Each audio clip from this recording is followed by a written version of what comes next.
समंदर में बन रहा एक और तूफान अब भारत में लोगों की धड़कनें बढ़ा रहा है। बताया जा रहा है कि इस दौरान 100 किलोमीटर प्रति घंटे की रफ्तार से तूफानी हवाएं भारी तबाही मचा सकती हैं। नमस्कार, आप देख रहे हैं न्यूज़ 18 का डिजिटल प्लेटफॉर्म और मैं हूं आपके साथ जागृति खंतवाल।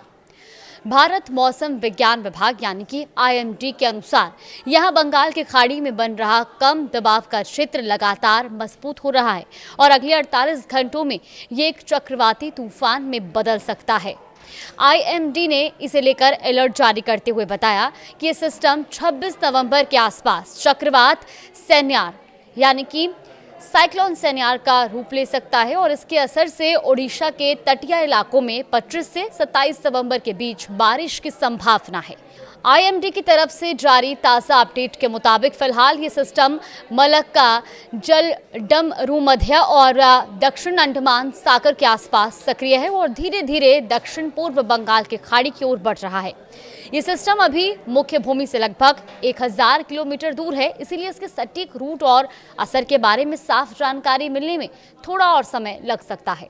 सेन्यार तूफान से निपटने की अब कैसी तैयारी है, चलिए वो भी आपको बता दें। दरअसल IMD के मॉडल संकेत दे रहे हैं कि सिस्टम 24 नवंबर तक डिप्रेशन और 26 से 27 नवंबर तक चक्रवाती तूफान में तब्दील हो सकता है। 27 नवंबर के आसपास बंगाल की खाड़ी में हवा की रफ्तार 100 किलोमीटर प्रति घंटे तक पहुंच सकती है और इससे समुद्र बहुत उग्र होने और दक्षिण ओडिशा के तटीय जिलों में भारी बारिश की आशंका है। एक रिपोर्ट के मुताबिक ओडिशा के राजस्व और आपदा प्रबंधन मंत्री सुरेश पुजारी ने कहा कि राज्य सरकार अलर्ट पर है और संभावित चक्रवात से निपटने के लिए तैयारियां कर ली गई हैं। उन्होंने ये भी बताया कि सरकारी मशीनरी पूरी तरह तैयार है, चाहे सिस्टम आगे और अधिक ताकतवर ही क्यों ना हो जाए। ये सिस्टम सबसे पहले अंडमान और निकोबार द्वीप समूह पर प्रभाव डालेगा और इसकी वजह से 26 नवंबर तक द्वीपों में भारी से बहुत भारी बारिश की संभावना है। निकोबार क्षेत्र में 24 और 25 नवंबर को बारिश चरम पर रहने का अनुमान है। हवा की रफ्तार 30 से 35 किलोमीटर प्रति घंटे से शुरू होकर करीब 55 किलोमीटर प्रति घंटे तक जा सकती है और ऐसे में 25 नवंबर को ये स्पीड और ज़्यादा बढ़कर करीब 65 किलोमीटर प्रति घंटे होने की भी आशंका है। अब तूफान के रूट पर मौसम वैज्ञानिक क्या कह रहे हैं वो भी आपको बता दें। दरअसल इस तूफान के रूट को लेकर अभी असमंजस की स्थिति बनी हुई है।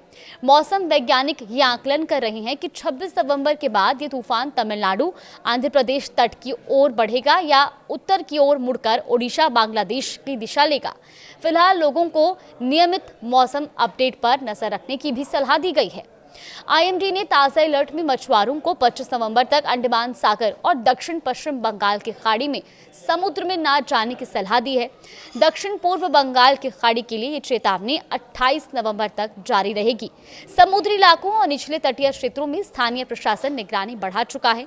बंगाल की खाड़ी का सिस्टम जैसे जैसे ताकत पकड़ रहा है, पूर्वी तट के सभी राज्यों को अलर्ट पर रखा गया है।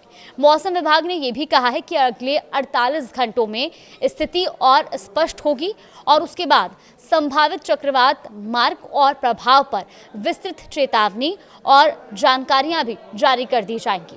फिलहाल इस खबर में आगे भी अपडेट जानने के लिए आप देखते रहिए न्यूज़ 18।